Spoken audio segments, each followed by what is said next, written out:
que no quedó olvidado, porque ellos, como bien lo dicen, nos quieren convertir en Paraguay, en Perú, en países realmente que ya no sueñan no solo con el desarrollo, en países sumamente pobres, con salarios arruinados, y quieren acostumbrarnos a condiciones de miseria, de bajos salarios. Entonces, esto es lo que tenemos que romper.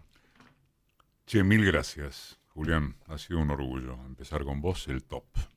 Bueno, muchas gracias, un placer estar acá.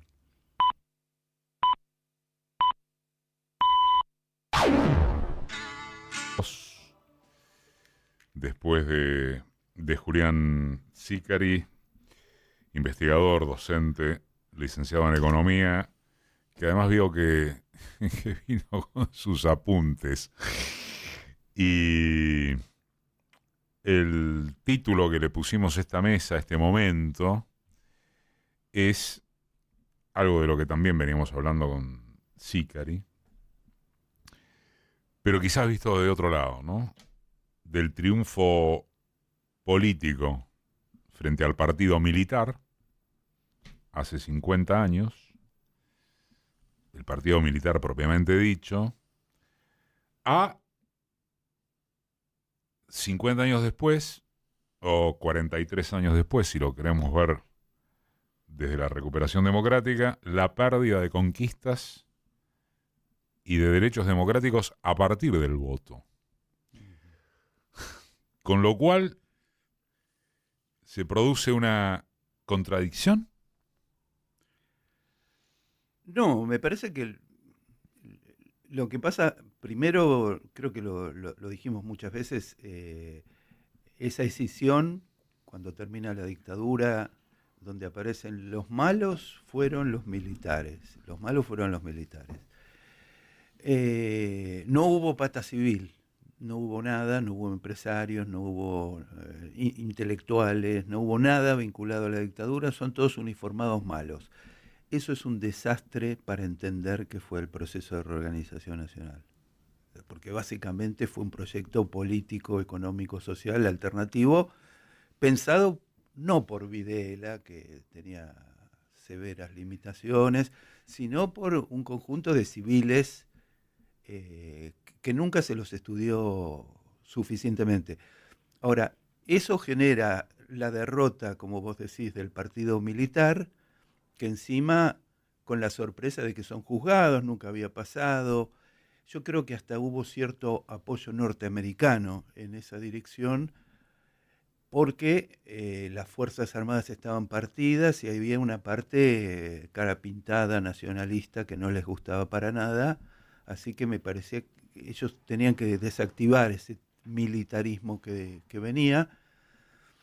Pero después nace una democracia hipercondicionada, también lo señalamos, por la deuda externa, por los grupos económicos. Alfonsín muy rápidamente se baja de la patria financiera y la patria contratista, que era una cosa bastante popular en aquella época, era un avance de la conciencia popular. Eso se desmanteló y quedó la lucha contra la inflación y otras luchas tecnocráticas que estaban bien, pero que tapaban. A partir de ahí desapareció el tema de que había algo que se llamaba capital financiero, desapareció algo que se llamaba grupos económicos concentrados que operan en la Argentina y que tienen mucho poder, y eso se borró completamente al punto que Alfonsín no pudo enunciar o no quiso enunciar al momento de su caída la participación de esos actores en su propia caída. Y el 89 es un año muy importante porque es el año donde se cae el muro, es decir, ese es un golpe impresionante para toda la izquierda mundial, incluso para los críticos del propio proceso soviético, y es el año de la hiperinflación que es un trauma colectivo enorme que no es elaborado, que no es elaborado. Es decir, ¿cuál es la conclusión? Y vinieron los liberales y dijeron, mirá, cómo acá hay estatismo, populismo, desarrollismo, nacionalismo, todo eso que es malo hay que tirarlo a la basura y vas a ver que ahora viene el verdadero capitalismo, que ya Martínez de Oz había dicho que con él venía el verdadero capitalismo. Ahora viene el verdadero capitalismo. Y ahí está la tradición menemista brutal, tremenda, digo, cantidad de amigos que votaron a Menem con una perspectiva de que venía un gobierno popular, y eso es un vaciamiento completo porque la mayor parte del peronismo apoya, sostiene, eso no se rompe, no se parte en mil pedazos, no estalla, y es un proyecto ultra reaccionario ya votado ahí, primero por estafa, hay que decirlo. Ajá. El, Pero en el 95 no, ¿eh? En el 95 no. En el 95 ya hay El un voto cambio. licuadora. Ya hay un cambio. Ya sabía. Aquello de. Bueno, ya vimos que no era rubio de ojos celeste. Sí. Que rubio de ojos celeste, no el morocho que venía al salariazo y la revolución productiva. Ahora, entre el fracaso de Alfonsín y lo que es el menemismo, vos tenés la destrucción de los partidos nacionales y populares históricos. Ajá. Es decir, como eran, ya no son más. Alfonsín trató de hacer algo, después no pudo, se mostró impotente, no quiso pelearse y termina designando a Angelos, que es una derrota muy impresionante. Y Menem ya directamente es lo que él llamaba economía popular del mercado, que era el programa económico de la clase dominante argentina, con alianza con el capital financiero internacional para que pudieran cobrar las acreencias.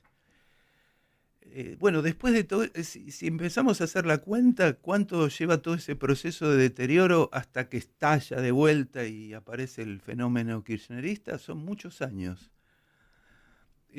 Porque lo que estoy tratando de contestar es tu pregunta, digamos, ¿cómo se llega? Y cómo se llega por vaciamiento de la democracia, por impotencia, por vaciamiento de los partidos nacionales y populares, por una izquierda que no conecta, que siga. Yo me acuerdo debates en la tele donde grupos de izquierda, trotskistas, planteaban, bueno, lo que está pasando en Europa del Este es que las masas piden socialismo con democracia. Si no estás dispuesto a dar cuenta de la realidad y de los procesos históricos concretos, sí, te vas a una cosa de aislamiento, de secta. Y lo que ya sabemos de los primeros años del proceso, pero de cualquier, y se estaba buscando de la manera que pudiese sus propios nuevos objetivos, ¿no? Uno casi va a la guerra con Chile, después se produce la guerra de Malvinas, pero eso fue un evento cataclísmico que seguramente la llevó, además de los malos resultados de la economía que hablaban recién, la llevó a un futuro distinto que el que tuvo Chile, por ejemplo, ¿no? O sea, se desfondó un poco la dictadura. Había habido, obviamente, estaba la marcha de paz, pan y trabajo, había habido eventos aislados de que se estaba empezando a desentumecer la movilización política en Argentina, pero todavía, la verdad que todavía no está para tumbar a la dictadura, ¿no? O sea, hay una parte que explica lo que pasó, que es, yo a veces pienso así, ¿no? Dice que las estrellas nunca brillan más que cuando están por desaparecer, ¿no? Y que el momento más grande de la autonomía del poder militar por sobre cualquier variable, hasta de la racionalidad, fue Malvinas, ¿no? Una guerra que finalmente terminó siendo contra la OTAN, de alguna manera, ¿no? Uh-huh. O sea, entonces eso te habla de la autonomía de cualquier tipo de poder de decisión, incluso de otros sectores digamos, de la economía y de las corporaciones que podían acompañarlo, que no creo que estuviesen a priori a favor de la guerra, ¿no? O sea, digo, hay una decisión que se tomó tan autónomamente que lo que vos ves es el nivel de poder que tenían esos 5 o 6 generales que decían cosas, ¿no? De hecho, los hermanos Aleman, por ejemplo, Alzogaray, recuerdo algunos. Estaban en contra, sí. Estaban completamente en contra de ese delirio dentro de la masacre que había. Así es. ¿Y qué sí ganó si el partido militar perdió? A ver, el partido 50 militar... años después te estoy hablando, ¿no? No, yo soy de los que son más optimistas con el balance de la economía argentina. Yo creo que la economía argentina, la democracia argentina. Sí. Yo creo que la democracia argentina justamente lo que no logró es encontrar un modelo alternativo al del previo al del 75. O sea, hubo intentos por derecha y por izquierda, pero que al final no lograron blindar. Finalmente tenemos problemas medio análogos a lo que tenemos en los 80 o 90, la inflación, muchos así. Pero sí creo que ha hecho muchos avances en otras cosas, ¿no? De hecho, si uno lo ve, lo que fue la salida absoluta de la hipótesis del poder militar en la Argentina, eso lo hizo, no fue una que se logró en un solo día. Así como digo, el poder militar se desfondó, sí. Pero hasta el 87, 89, 1990 había sonadas militares, no se sabía qué iba a pasar. Digamos, estaba lejos de estar terminado eso. Uno podía decir, eran como zombies, ¿viste? Que estaban como muertos pero caminan. en el sentido de que no era viable una hipótesis del poder de Aldo Rico o de Zainuddin, pero en ese momento no era tan claro, ¿no? Por dónde quedaba, y la política argentina estuvo hombro con hombro junto con la gente en la calle para impedir eso, ¿no? Es un proceso largo, con mucha participación popular, con claroscuros, con ley de evidencia de vida y punto final, por un lado para atrás, pero después vuelve para adelante, y que al final, si uno lo ve como si fuese una película, casi que hay una gran parte institucional y democrática que se logró, a pesar de todo. No se logró en 2 años, se logró en 30, pero yo creo que sí está eso, ¿no? Incluso el hecho mismo de que pueda ser elegido hoy Milei, lo que habla para mí es en un punto de la... Siempre pasa eso, ¿no? Cuando uno logra un objetivo se deja de ser tabú con el tiempo, ¿no? O sea, pasa en la Segunda Guerra Mundial, pasa lo que pasaron 80 años después del Holocausto, que ahora de repente un montón de cuestiones empiezan pero si no hubiese habido ese proceso de democracia argentina, esto tampoco podría haber sucedido. O sea, es paradojal, ¿no? Como pasan muchas cosas, pero el hecho que puede hacer un gobierno así es porque efectivamente el proceso democrático triunfó en buena medida. Ricardo, Sí, no estás de acuerdo. claro, yo se ve que tengo cierta valoración de la democracia y esto me parece que está tan lejos del espíritu de lo que es la democracia, en el sentido de que el mandato popular, que en general es bien intencionado, se cumpla. Estamos lejísimos de eso. Es decir, Alfonsín tuvo muchísimos problemas para sostener su propia política de derechos humanos y de hecho lo hicieron retroceder. El menemismo fue una estafa hay que decirlo, fue una estafa electoral tremenda a la gente que lo votó, desde el peronismo hacia la izquierda. Y después de eso viene la alianza que dice, bueno, nosotros vamos a tratar de introducir, y es otra estafa. Es decir, la gente viene votando tremendamente en base a ciertas cosas y después no ocurren. En algún sentido esto es como Perú, pero más lento. Es decir, no importa lo que votas, siempre termina pasando otra cosa. Perú, pero más lento. En el fondo terminamos en una situación así. ¿En dónde interviene en todo esto? Estamos con Ricardo Moschini y Pablo Toussaint. ¿En dónde interviene en todo esto el balance que después de 50 años hacemos de la sociedad? No en particular de los milicos, o de la estafa menemista, o de cómo retrocedió Alfonsín, o cómo avanzó Kirchner. ¿Dónde interviene qué tipo de sociedad somos en el balance de estos años? Bueno, cuando Milei dice que él jugaba a los dardos con la cabeza de Alfonsín, eso que decía en la elección, en realidad está jugando a los dardos con una época, ¿no? Que es lo que una gente llamó, colegas, el consenso del 83. Efectivamente eso cierra y termina. O sea, porque Alfonsín es como el gran personaje que la política levantó por izquierda o por derecha. Fíjense si hay un prócer, independientemente de si es justo eso o no, pero digo, le hicieron monumentos, los Kirchner, Macri, era como si fuese el hombre de la transición, el padre de la democracia. Sí. Y el otro va y va contra eso, y eso tiene una parte institucional y una parte, si se quiere, algunos consensos más o menos sobre la sociedad también, no solamente sobre las instituciones, sobre algunas cosas que son tabú, otras que no se vuelve. En ese sentido, hay un proceso de crisis de eso que se abrió en el 83. ¿Está claro eso? ¿Está claro? O sea, digamos, que empieza con Milei. Empieza con los últimos mandatos, empieza con el Frente de Todos, pero digamos, termina en Milei, ¿no? Yo creo que ya hay una crisis de eso sí. Pero si no significa crisis de la democracia que mañana va a tomar el poder una dictadura o Milei. Entonces, si no es una crisis de la democracia, ¿de qué es? No, lo es, pero no es una crisis. Lo es, de todo lo que fundó la democracia. Esta democracia del 83 para acá. Es una serie de valores comunes, una serie de tabúes comunes, una serie de rechazos comunes que, bueno, se fue difuminando un poco por el paso del tiempo, otro poco por el fracaso económico de la democracia, digamos. Pero pasó eso, y yo creo que sí, es como si fuese que la transición, la larguísima transición, terminó en un punto. ¿Y qué queda de la democracia? Mira, ¿Qué queda que no esté en crisis de la democracia? Perdón.